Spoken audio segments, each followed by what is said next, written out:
Hey, comment allez-vous aujourd'hui? Alors, aujourd'hui, on va faire une vidéo assez spéciale. On va faire la suite de la série The Mandalorian. Donc là, on va parler de l'épisode 2, saison 2. On va aussi parler de l'histoire, de ce que j'ai apprécié et un peu moins apprécié.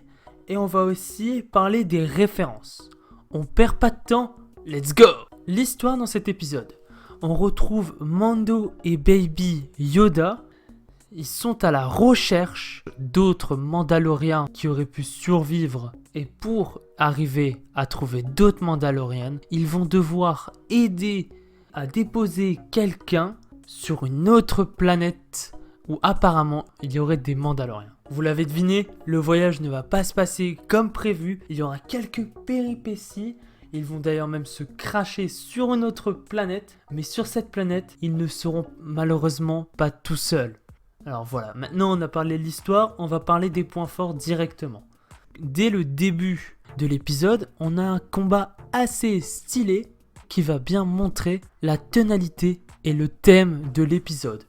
Cet épisode concernera principalement la relation entre Mando et Baby Yoda, comme je l'appelle une relation père-fils pour Mando et aussi pour Baby Yoda, car dans cet épisode, c'est l'épisode où on verra le plus Baby Yoda. J'ai l'impression que je l'avais jamais autant vu dans un épisode et ça fait du bien. C'est assez touchant car c'est une relation protecteur entre les deux, entre Mando et Baby Yoda. Ça fait chaud au cœur. C'est un épisode qui change drastiquement. C'est pour ça qu'il va peut-être un peu moins apprécié que les autres pour certains. En tout cas, moi, je l'ai kiffé. Ce qui change énormément, c'est le scénario et l'ambiance.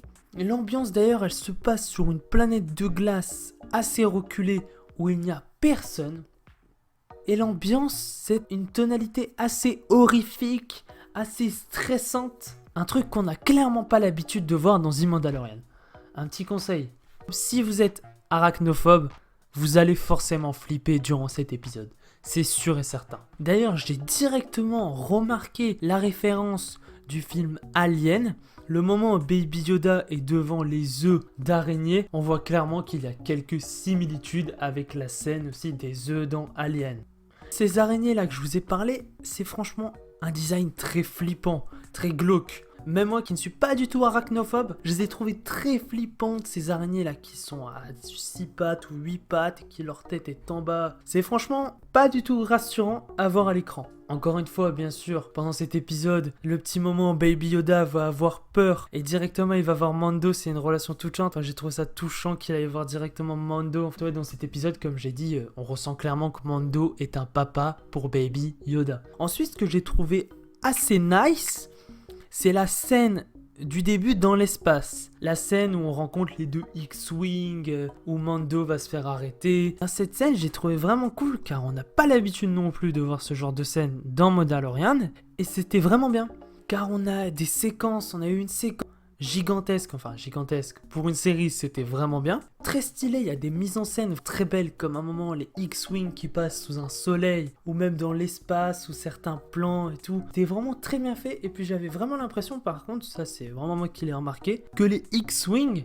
avaient vraiment le design des premiers Star Wars. Ils étaient assez vieux, tout ça. J'avais vraiment cette impression de revoir les X-Wing, donc du 4, 5, 6. C'est très bien trouvé, une planète glaciale pour un épisode horrifique qui fait aussi référence à The Thing un peu, car on est sous une planète de glace. Bon, il n'y a pas beaucoup de références, mais ça m'a fait penser à ça, moi. Donc c'était assez stylé, l'ambiance s'y prêtait très bien au thème de l'épisode. Un renforcement entre Baby Yoda et le Mando. On avait à côté la passagère qui devait absolument traverser l'espace pour couvrir ses œufs. Donc c'est une maman qui fait attention à son enfant, comme Mando qui fait attention à son enfant. Enfin, vous avez compris, qui fait attention à Baby Yoda. Et ça fait du bien aussi, un épisode qui change drastiquement. Moi, j'adore le changement. J'aime vraiment bien le changement. J'aime quand Star Wars ou d'autres licences proposent des nouvelles choses. Je kiffe vraiment quand c'est possible, car ça donne un autre aspect à l'univers, ça donne quelque chose de nouveau, de différent. On a plusieurs versions, ça veut dire plusieurs choses à dire dessus. Alors bon, après j'ai pas vu beaucoup de références dans cet épisode, à part celle à Alien et un petit peu à The Thing, mais je suis pas sûr. Mais il y a aussi la référence à des araignées, on voit directement dans Star Wars Rebels qu'à un moment, ils construisent leur base sur une planète où il y a ce genre d'araignées.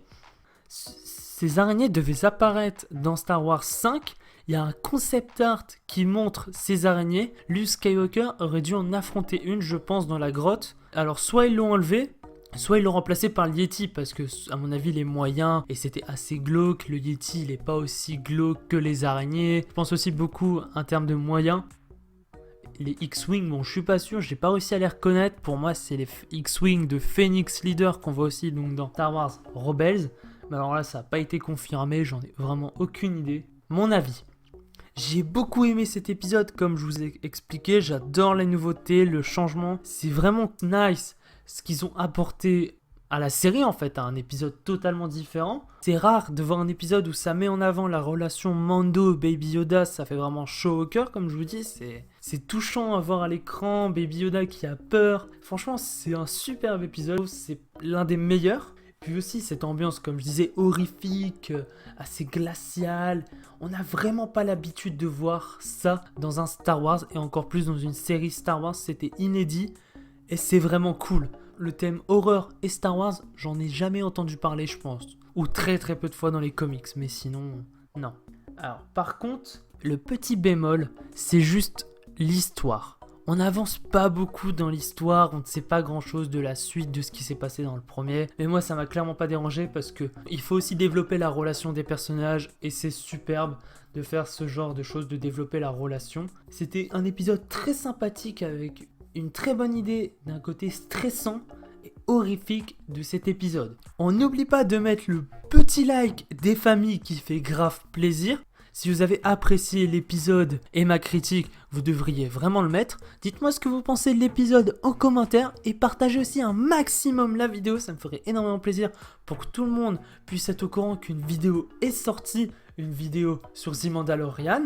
Aussi, le plus important, on s'abonne à ma chaîne YouTube, le bouton est juste en bas, c'est gratuit. Et enfin, mes réseaux sociaux sont affichés en description ou actuellement à l'écran. C'était CinéShow, le cinéman de la situation.